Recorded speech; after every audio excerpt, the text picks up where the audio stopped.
everyone, welcome back to another video. My name is Jill and today I'm going to be talking about all the books that I read in May and a few that I want to get to in June. So let's get started. So May was the month where my top two most anticipated releases of the entire year came out and I read both of them and it was glorious. I also managed to read a total of 7 books in the month of May, which I think is actually really good considering that the entire middle of the month I was doing my final exams and I was so stressed out. Anyway, so let's just get into all the books that I completed in the month of May. The first book I read should come as to no surprise to anyone. It was my most anticipated book of 2017, and that is A Court of Wings and Ruin by Sarah J. Maas. I have a full spoilery discussion of this book up on my channel that I will link up there in the cards and also down below if you guys want to check that out. I'm also hosting a giveaway for a signed copy of A Court of Wings and Ruin that I also talk about in that video, so if you are interested in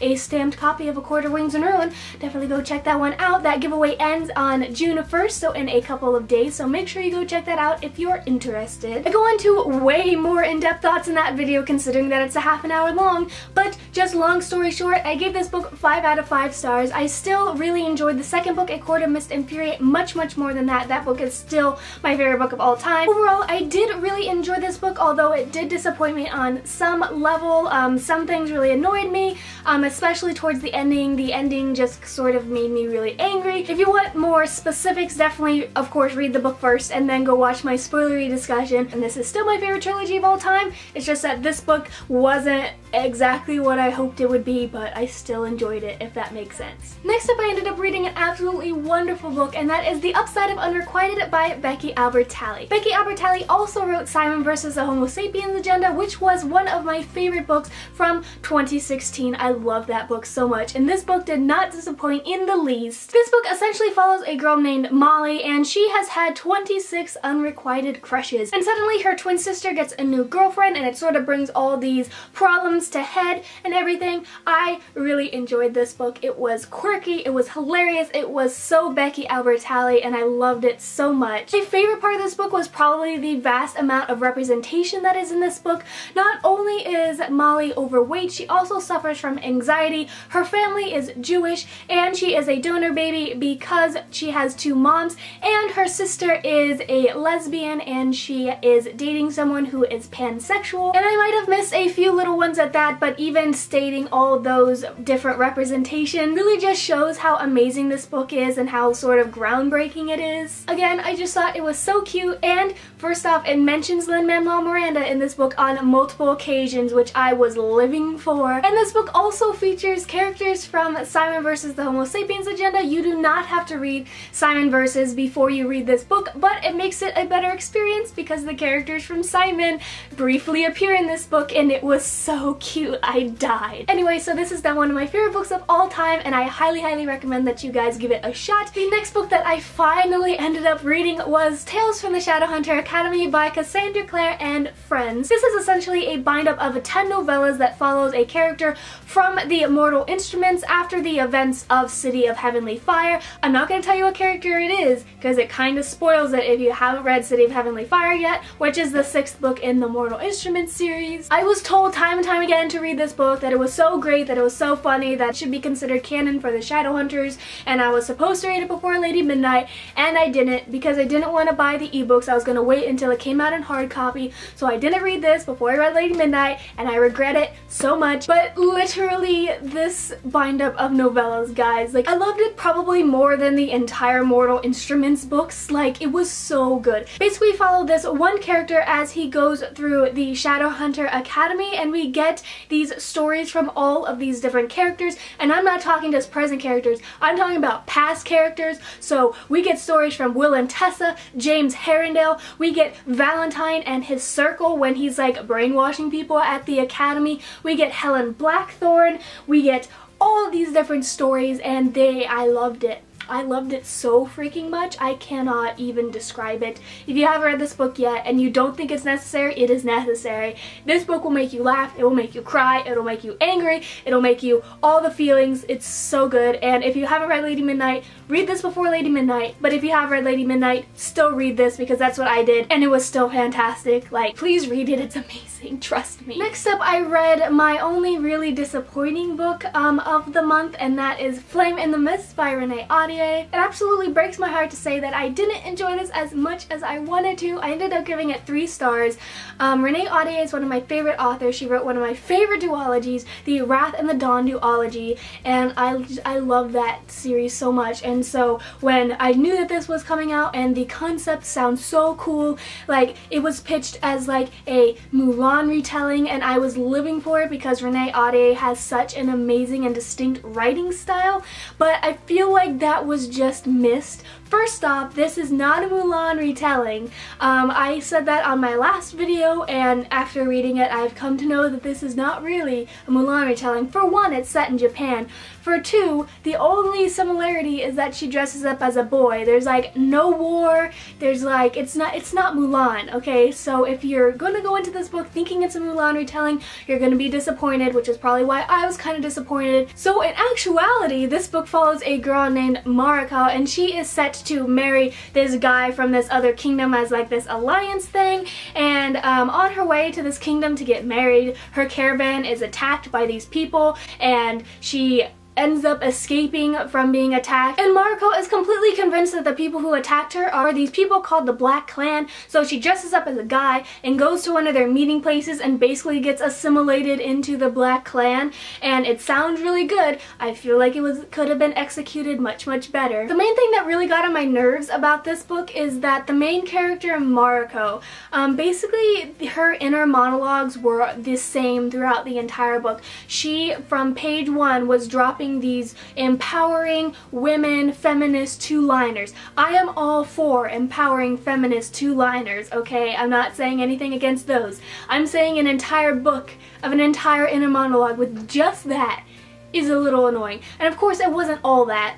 I feel like it felt that way just because it just felt very similar. I felt like Mariko didn't really go through any character development because inside of her head it was sort of like all the same thoughts like throughout the whole thing. And like she would be saying these like empowering thoughts inside of her head, but she wouldn't do anything about it. And I feel like this was common for a lot of the characters because we get a couple points of views that what's going on in their head is not how they're acting, and I just felt really disconnected there. I didn't really know what to think, who to trust. I didn't understand really what was going on. I couldn't connect with the characters. Overall, I did give it 3 stars. I feel like after talking about it a little bit, I might lower it to like 2.5. I feel like the concept was really good and there were a few good parts to this book, but overall it was just kind of annoying and confusing, and I feel so bad about saying that, and yeah, I didn't really like this book very much and it breaks my heart. Next up, I actually read a classic, and a little backstory in this. I am actually joining up with 3 of my really good friends from school, and we're doing like this summer book club reading thing because we want to read a bunch of classics, and I wouldn't do it unless I had someone to push me to read these classics. So we're doing like a little book club thing,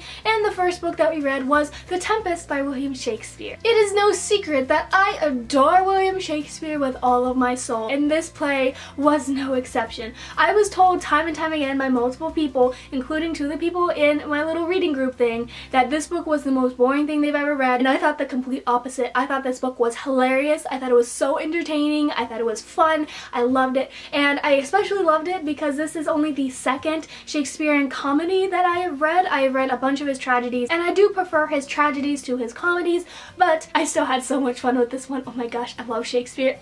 He makes me so giddy. And if you don't know, The Tempest basically follows this sorcerer who's like exiled to this island, and like he's a magician, so he creates this storm that brings all the characters that have wronged him onto this island, and it's so great. Oh my gosh, I loved it. And the next book I read, I'm still not over this book. It was my 2nd most anticipated book coming out this year, and that was Lord of Shadows by Cassandra Clare. This is the 2nd book in the Dark Artifices series, and officially my favorite book that I've read so far this year, and probably my favorite Shadowhunters book ever. That position was previously held by Lady Midnight. I feel like I like this more than Lady Midnight because it was just so much more mature.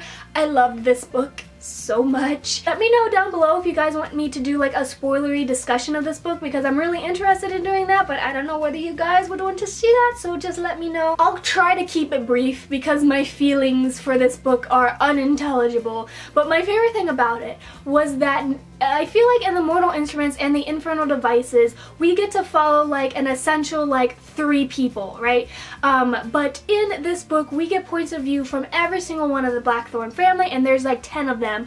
And like, we get points of view from all these different people. And my favorite part about this book was that characters that I didn't really care about or didn't really like in Lady Midnight, I came to love so fiercely that I would defend all of these characters to the death. That's how much I care about these characters now. And I just thought it was so magical how I could come to a section that's in someone else's POV that I didn't really care about. I just wanted to get back to Emma and Julian, but I ended up loving that little section so much, and I feel like this book is so precious, and I feel like it really shows Cassie Clare's maturity as a writer. I feel like this is by far her most mature and developed novel, and I loved it so much. Let me know if you want me to go more in depth, because I have so many feelings about this book, and I can't talk about it because of spoilers, and I desperately want to talk about it, so let me know. And the last book I read, I just finished a couple hours ago, and I read it in less than 24 hours, and this is the reason why this video is going up a day late, because I couldn't stop myself and I could not stop reading it,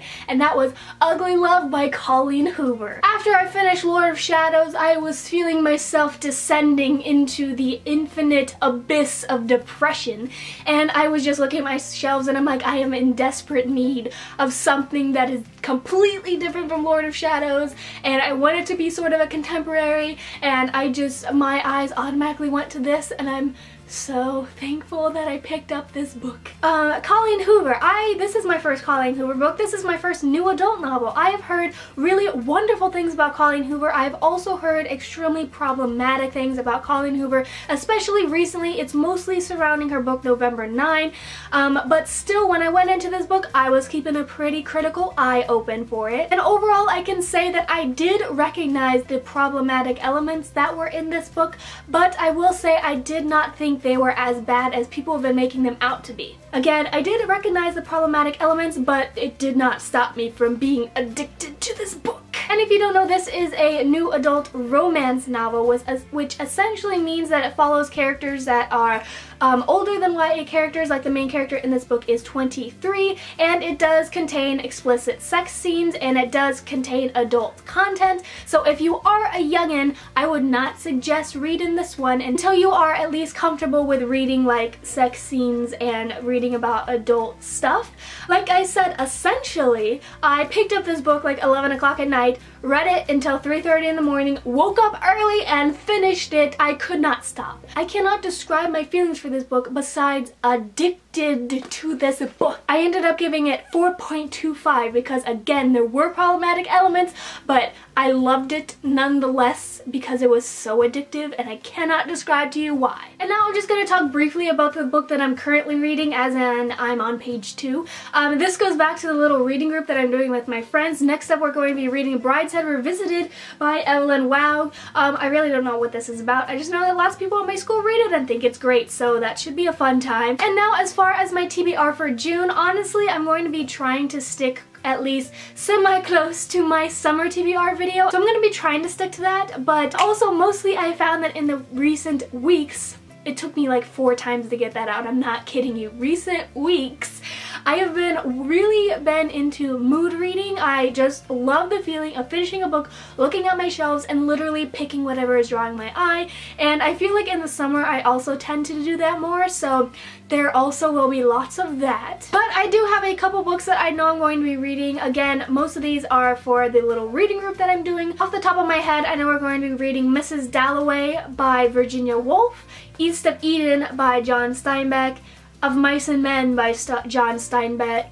and a couple more, but those will probably push into July, and I'll talk about that in my July TBR. And also, there is one last book that I know I'm going to read, and that is my book for book club. Okay, the book that we're reading for my book club is A Face Like Glass by Frances Hardinge. I butchered that. Since I know nothing about this book, I'm just gonna read the summary. It says, in the underground city of Caverna, the world's most skilled craftsmen toil in the darkness to create delicacies beyond compare. Wines that remove memories, cheeses that make you hallucinate, and perfumes that convince you to trust the wearer, even as they slit your throat. On the surface, the people of Caverna seem ordinary, except for one thing.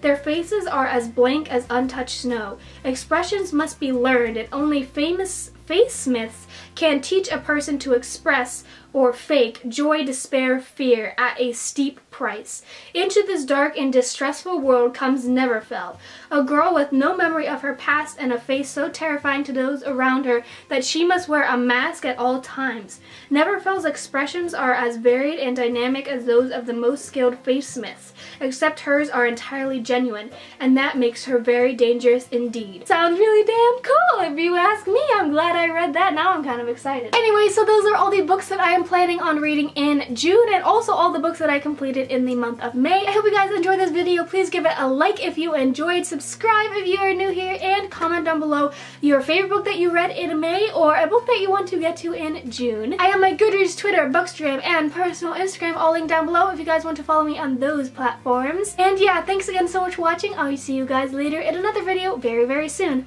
Bye!